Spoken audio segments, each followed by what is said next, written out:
Welcome, everyone. Our presentation today is called Reddit versus Reality, the Perceptions of Money and Economic Trends for the years of 2021 and 2023. It focuses on how economic factors, education, and perceptions of financial independence, or FI, intersect. We are Group 4. My name is Jake Goodelman. I'm a senior accounting major here at Georgia College, and I'll be coming back for my master's degree once I graduate. I'm Katie Smith. I work full-time at Georgia College in the Center for Teaching and Learning. I'm a senior studying for my bachelor's in Management Information Systems, and I'm a double Bobcat student. I'm Hailey Normandia. I work full-time at the University of Georgia. I'm a fiscal affairs manager there at the Georgia Center for Continuing Education and Hotel, and I'm getting my master's in Management Information Systems at GCSU.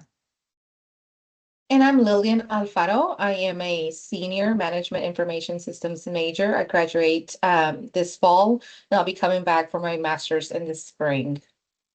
We're excited to share the insights we've learned. Okay, now going into the introduction and the actual overview of our project. Despite strong economic indicators, many Americans experience a sense of financial insecurity, pointing to a significant gap between the data and personal confidence. So things and traditional measures such as GDP, unemployment rates, inflation, etc., often fall short in capturing how people truly feel about their financial stability, especially during periods of economic volatility. The information we've collected is valuable for anyone looking to connect economic realities with personal or policy level decisions. Our project focuses on analyzing a Reddit survey and the data from it on financial independence from the year 2021 to 2023. We combine this survey data with historical trends in inflation and GDP to explore how economic changes impact people's perceptions of financial independence. Let's go ahead and take a look at our Reddit surveys. All right, so for context, Reddit is a social news website and chat forum with a variety of different communities or subreddits, which are often organized around specific topics of interest. Our survey data comes from the subreddit r/financial independence, which is one of Reddit's largest communities. This subreddit carries out annual surveys related to wealth building and financial independence and makes the results available to the public. We will be analyzing these survey results in the context of the broader economy. First, it's important to note the limitations of our data. It does not fully represent all members of the financial independence subreddit, and it's not reflective of all Reddit users, nor is it representative of the broader U.S. population. Responses are voluntary, and survey questions vary each year, so it's important to know that direct year-to-year comparisons can be challenging. Let's compare the financial characteristics of Reddit survey respondents with U.S. households by median income and net worth. We want to give context to our Reddit data by showing how representative or not it is from the national averages. As can be seen, Reddit survey respondents enjoy both higher median incomes and net worths than the median U.S. household. So this is just something to keep in mind. Now we'll look at the broader economic context of our data. Here's an overview of 3 critical economic indicators that frame the context for our analysis from 2021 to 2023. First, there's GDP growth. There was a significant decline in GDP growth, which suggests slowing economic activity. Next, we want to look at inflation, which reached levels significantly above the target in 2022. However, by 2023, efforts to curb inflation appeared to be effective, which contributed to improved economic conditions. And finally, unemployment rates have moved closer to their target levels. Our analysis is guided by a few questions regarding economic influence and correlations, education and financial behaviors, financial goal achievement, as well as life stages and finances. These questions shaped our exploration of the data and informed the insights we want to share today. Let's review our data cleaning process. Okay, so pivot tables and Power Query in Excel were essential for creating a clean and consistent data set from the Reddit survey data for further manipulation. This slide shows how color coding in Excel was used as a simple way to group related questions. There were slightly different survey questions in each year across the Reddit surveys, so we had to create a unified data set. Initially, there were 335 columns in the survey data. After cleaning and focusing on relevant variables, we reduced this down to 65 columns. We removed responses from non-US participants to align with the US-specific economic indicators that we used.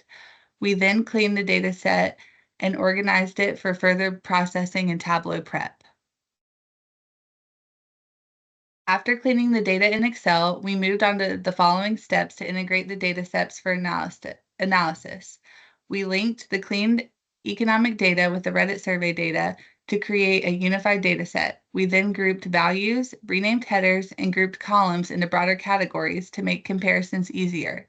We filtered economic data to focus on trends from 2021 to 2023, and we combined the Reddit survey data and the economic data to analyze the relationships between personal perceptions and macroeconomic trends. We also created a data dictionary, which documents the structure and details of the data set we used in our analysis. And now we'll talk about parameters and calculated fields. This section highlights how we use parameters and calculated fields in Tableau to enhance our analysis. Let's take a look at each parameter and calculated field to see how they work. This parameter allows users to select different employment settings, enabling dynamic filtering of the dataset. Options include for an organization representing company employed individuals, for myself representing self-employed individuals. By toggling this parameter, users can analyze financial behaviors based on employment type, giving tailored insights for different workforce categories. The future children parameter lets users specify how many additional children they plan to have, with options ranging from 1 to 6. This parameter dynamically adjusts calculations related to family size, which affects financial planning and independence. Calculated fields allowed us to aggregate and refine the data to gain meaningful insights. For example, employment status field combines multiple employment categories. Total family size field adds the number of current children to planned future children. This visualization combines calculated field with parameters to illustrate trends. The chart shows how GDP growth correlates with the average number of future children expected, filtered by employment type. So who are our survey respondents? This section is going to introduce the demographic profile of all our survey respondents. Understanding who participated in the survey is important for giving context to our analysis and ensuring that our insights align with the characteristics of the data source. As you can see on this slide, the age and gender makeup of the survey respondents. The majority of respondents fall between the ages of 26 and 40, with the largest group of that being the range 31 through 35.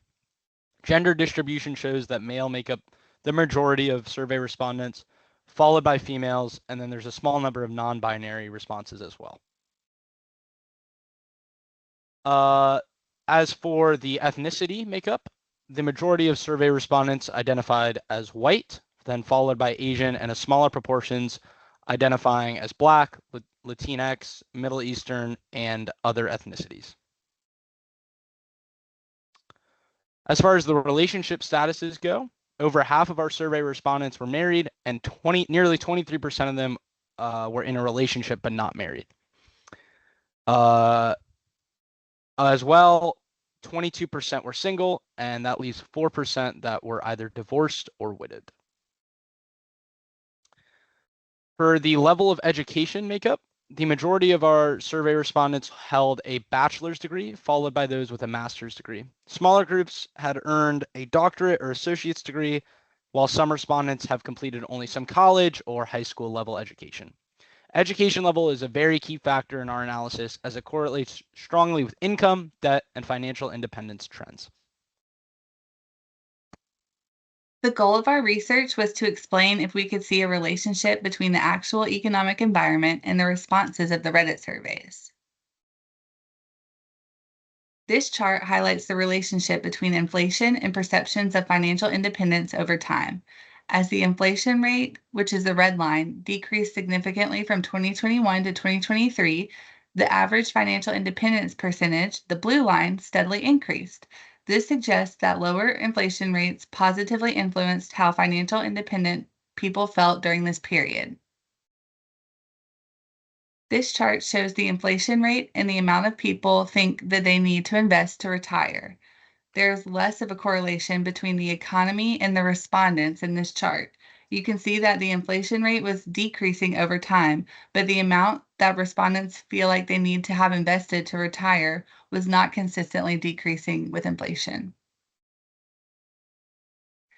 This chart shows that the income reported each year compared to the GDP growth rate of that year. You can see that there is some consistency in the data because people reported more income on the years that the GDP growth rate was also higher. For instance, in 2022, they reported less income and there also was less of a GDP growth rate that year. However, our findings were somewhat underwhelming, as most Reddit survey responses about money, retirement, and financial independence showed little significant correlation with the state of the U.S. economy at that time.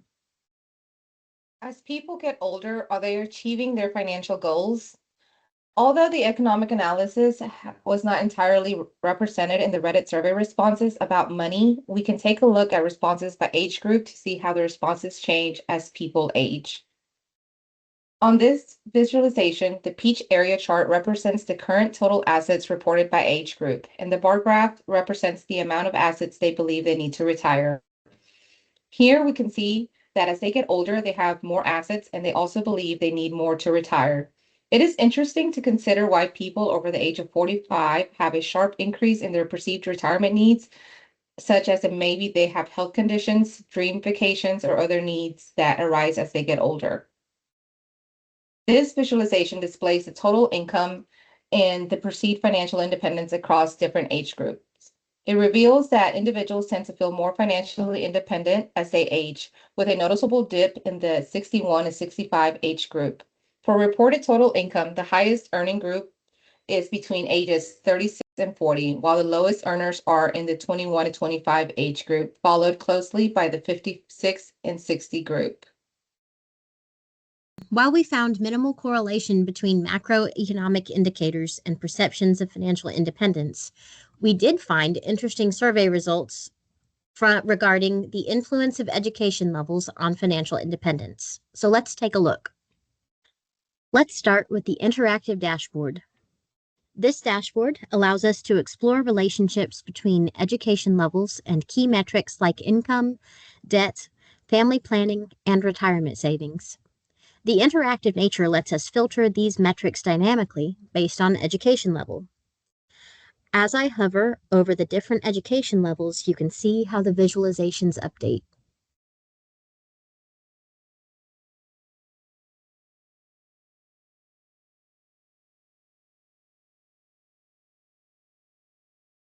For instance, the amount to invest for retirement bar adjusts to show the average amount associated with the selected education level. At the same time, the future children chart reflects the anticipated number of children, and the total income and debt line chart dynamically changes to represent relevant values. This interactivity makes it easier to identify trends. For example, you can observe how retirement savings expectations rise with higher education levels, or how income and debt differ across education groups. Now that we've seen the interactivity of the dashboard, let's take a closer look into the insights with 3 focused visualizations. Here we see that as education levels increase, both income and debt tend to rise. The gap between income and debt narrows at higher education levels, which suggests a better return on investment for advanced education. We can see the financial trade-offs of higher education, as well as the need to manage education-related costs and debt. Looking at family planning, we observed that individuals with lower education levels, such as those with a GED or a high school diploma, anticipate having more children on average compared to those with higher education levels. Here we see the average amount respondents believe they need to retire by level of education. It's interesting to see that those with higher education levels set higher retirement savings goals, which may reflect differences in income expectations, lifestyle preferences, or maybe awareness of retirement planning strategies.